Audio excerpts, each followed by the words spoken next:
जो मेरा last main से अभी का ट्रांजिशन होगा वो 350 से 460 के अराउंड होगा। तो जैसे हम्म। आपने जो आंसर राइटिंग का सीरीज शुरू की थी, हम्म। उसमें जब मैंने और लोगों के आंसर्स पढ़े तो मैंने रियलाइज किया कि मेरे आंसर्स तो बहुत ही मतलब बिलो एवरेज हैं। बहुत अच्छे एग्जाम्पल्स लोग पुट इन कर रहे थे। आई थिंक एक या दो दिन आपने फुल आर्ट एंड कल्चर के लिए रखा था, और हम्म। क्वेश्चन की क्वालिटी बहुत अच्छी थी उसमें।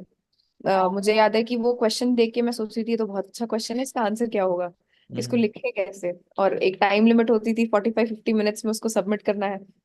तो उसमें क्या होता है कि जो अगेन जो आपके सिस्टम में होता है वही निकलता है। तो मेरे सिस्टम से बहुत मतलब खराब आंसर निकलते थे, बट मैं जमा कर देती थी। आप लोग चेक भी करके कुछ है टॉप 3 चेक करके आती थी और ऐसा।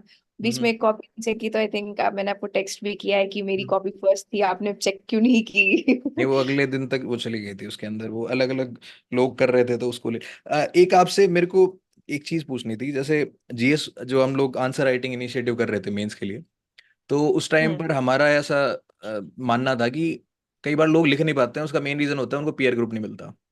तो जितने भी लोग मेंस लिख रहे थे हमने उनको बोला कि 5 बजे कॉपी आएगी, और आपको टेक्निकली मिनट लगने चाहिए 42, 2 मिनट हो गए स्कैनिंग के। और उसके बाद में जिसकी सबसे पहले कॉपी आएंगी तीन, उनके हम सबसे पहले इवैल्यूएट कर देंगे। तो हम्म। फिर जैसे आपकी कॉपी मैंने देखा था कि कंटिन्यूअसली कई बार सबसे पहले आई थी। तो और उसके बाद में लोगों का कंपटीशन भी बढ़ गया था कि चलो हम भी जल्दी से करें, और फिर उसमें स्कैनिंग के अंदर एक आधे मिनट का फर्क भी हो जाता था।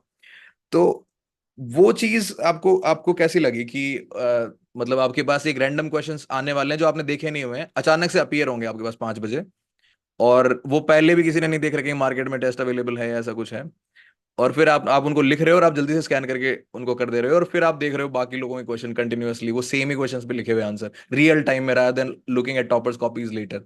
तो वो आपका कैसा एक्सपीरियंस था, और उससे क्या आपको थोड़ा मोटिवेशन मिला या कुछ सीखने को मिला, क्या चीज आपने देखी वहां से? सर एक तो मुझे लगता है कि इससे क्या होता है कि उस दिन इंसान लिख देता है उसी हम्म। वक्त। हम्म। अक्सर क्या होता है बहुत सारे लोग ये डेली के क्वेश्चंस दे रहे होते हैं, बट आप सोचते हो चलो मैं ना पढ़ के लिखूंगा, ये एक समय आएगा जब वो बहुत अच्छे से आंसर आएंगे तब मैं आराम से लिखूंगी। इसमें ऐसा कोई ऑप्शन ही नहीं होता था, आपको तभी तभी लिखना है, उसी वक्त लिख के जमा करना है। तो मुझे याद है मैं लिखती थी तो मुझे बहुत सारे उसमें कंपेटिटर्स रहते थे जो बिफोर टाइम भी जमा कर देते थे, तो हम्म। वो बड़ा स्ट्रेसफुल हो जाता था। तो मुझे याद है मैं आंसर कॉपी में लिख रही होती थी और पेजेस फाड़ के अपने फ्रेंड को देती थी कि तुम ना स्कैन करते रहो लगातार, और ताकि बस जैसे ही मैं लास्ट लिखूं और ये फिर हम जमा कर दें। तो उसमें उसका काफी योगदान रहा। लाइब्रेरी में बैठे होना होता था तो जैसे 5:35 के अराउंड मैं पीछे के पेजेस टीयर ऑफ करके उसको दे देती थी कि आप इसको स्कैन करो, तब तक हम्म। मैं लास्ट आंसर लिख रही हूँ, उसके बाद हम जमा करते हैं। तो हम्म। वो भी उसमें प्रतिस्पर्धा में आ जाता था कि हाँ हम मेरे को हमारी ये आपने चीटिंग करी कहीं ना कहीं। हमारा ऐसा था कि एक ही जना कर रहा है इसको, तो उसमें मेरे ख्याल से लोगों को नुकसान हुआ। जैसे एक मेरे को याद है कि आपने कुछ कुछ चीजों में थोड़ी अलग एग्जाम्पल्स आपने डाल रखे थे। तो आपकी कॉपी हमेशा बेस्ट कॉपी नहीं होती थी उन दिनों में भी। अ, हाँ और लोगों की भी होती थी वहां पे। लेकिन कुछ कुछ हाँ चीजें हमने नोटिस करी थी उस टाइम पे। जैसे मेरे को एक याद है, आपने एक बीजी खेर कमेटी लिखी थी सोशल हार्मनी को लेके। हाँ। ये कहाँ से लेके आए थे आप? ये हमने कहीं नहीं देखी थी पहले। ओनली आइस ने एक कमिटीज की बुक रिकमेंड मतलब वो दी थी, एक छोटी सी summary kind of committees compilation. हाँ। कमिटीज का कंपाइलेशन, उसमें बीजी खेर कमेटी का मेंशन था। अच्छा अच्छा। तो अब पॉइंट ये है कि वो लिखी तो थी, बट कौन उसे यूज करेगा कहाँ यूज करेगा वो मैटर हम्म। करता है।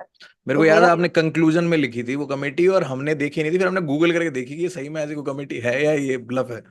तो वो काफी इंटरेस्टिंग आपका था वहाँ पे।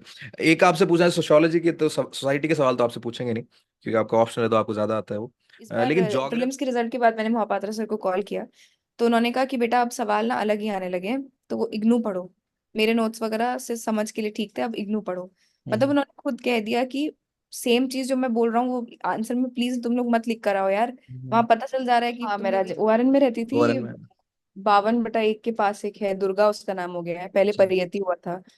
तो वही अंडरग्राउंड काइंड का शक्ति नागपाल मैम का ही, जैसे मैं आपको एग्जांपल दूं, कुछ क्वेश्चन में हर हर बच्चा दुर्गा शक्ति नागपाल मैम का आंसर नाम लिख दे रहा है, क्योंकि वो ऑब्वियस है कि वो वहां पे यूज हो जाएंगी और वो कर दे रहे हैं। इस टाइप की चीजों में आप ये ध्यान रखिए कि कुछ और एग्जाम्पल दे